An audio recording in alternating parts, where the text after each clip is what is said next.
Welcome to our talk, From Explainability to Ineffability, ML Tarot and the Possibility of Inspiriting Design.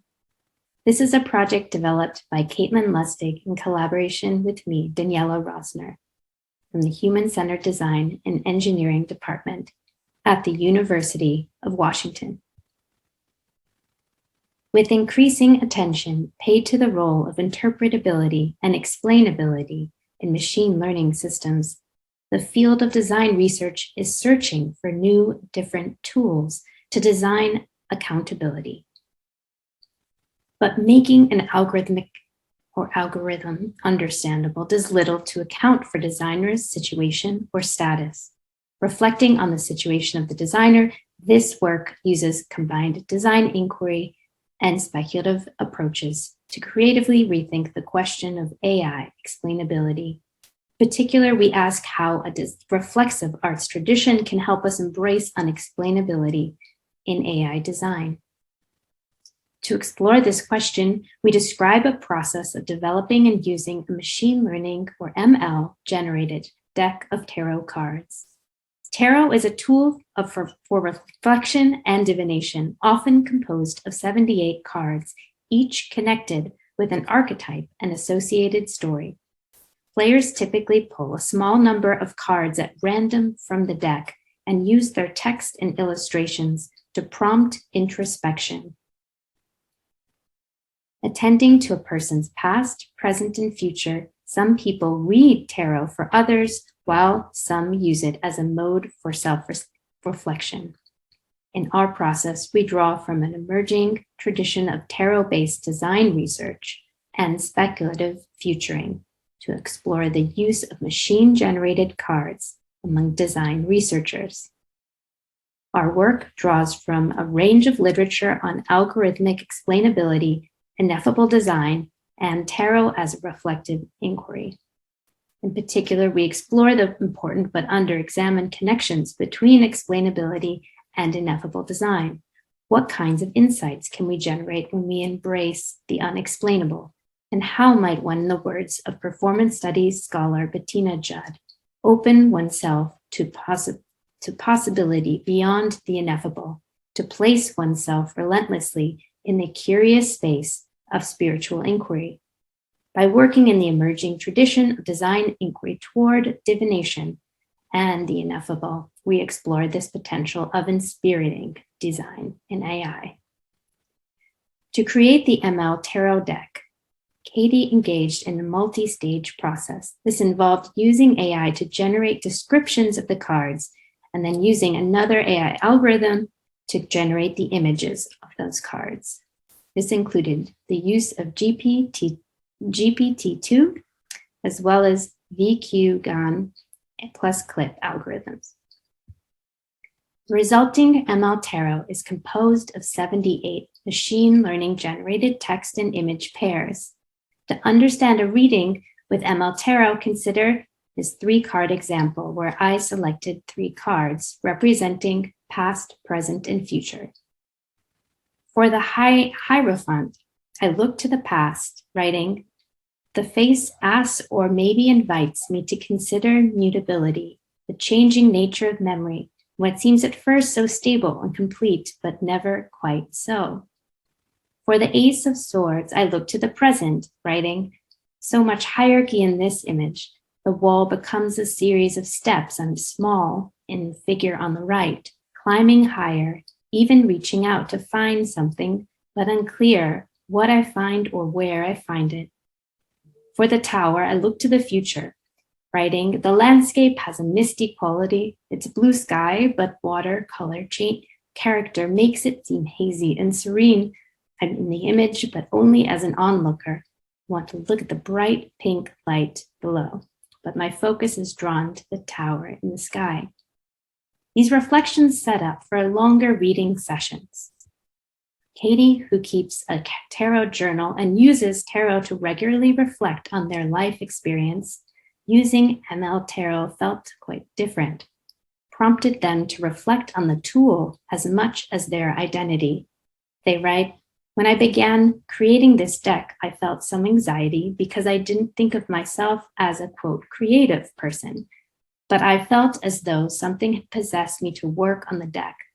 I put long hours in, incessantly tinkering with it, and sometimes just sitting with it and reflecting on it. Rather than directly design the cards, I made decisions about which of the generated text to use for each of the card descriptions. Over time, I began to see machine learning as a generative way for me to explore my creativity or even recognize creative potential in myself. Within our reading session, several researchers noticed themselves initially skeptical of the deck's foundations, only to find themselves leaning into the process of interpretation, finding AI lively, lyrical, and poetic. One person explained, I expected to be a lot more resistant to the content of the cards, my own bias against generated content, I guess, but I found it surprisingly lyrical and relevant. It didn't feel like it was locking me into meaning or like there was an interpretation I was after. It was more playful.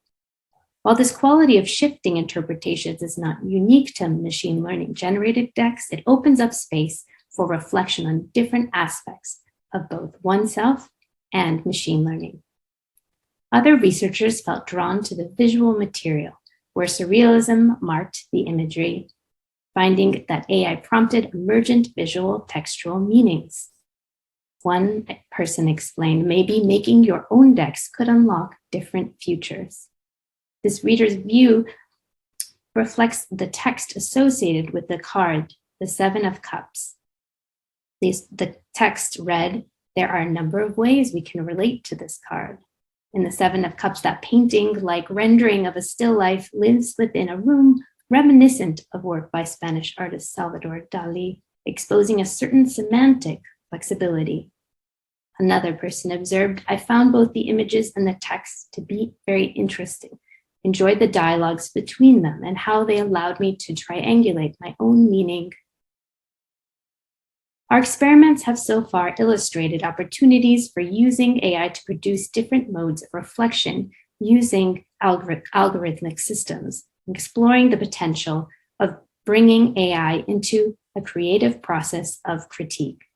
Just as designers help create explainable AI, might AI help nurture unexplainable designers?